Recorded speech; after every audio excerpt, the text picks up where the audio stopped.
यासीन, कसम है कुरान की जो हिकमत से भरा हुआ है। ए मोहम्मद सल्लल्लाहु अलैहि वसल्लम, बेशक तुम पैगंबरों में से हो, सीधे रास्ते पर हो।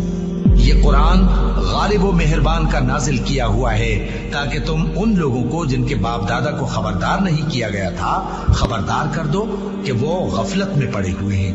उनमें से अक्सर पर अल्लाह की बात पूरी हो चुकी है, सो वो ईमान नहीं लाएंगे।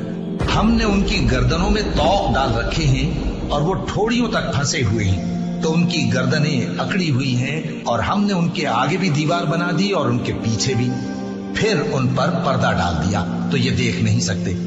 और तुम इनको खबरदार करो या न करो, इनके लिए बराबर है, ये ईमान नहीं लाएंगे। तुम तो सिर्फ उस शख्स को खबरदार कर सकते हो जो इस नसीहत यानी कुरान की पैरवी करे और रहमान से गायबाना डरे, सो उसको मगफिरत और बड़े सवाब की बिशारत सुना दो। बेशक हम मुर्दों को जिंदा करेंगे, और जो कुछ वो आगे भेज चुके और जो उनके निशान पीछे रह गए हम उनको कलमबंद कर लेते हैं, और हर चीज को हमने किताब रोशन यानी लौह महफूज में लिख रखा है।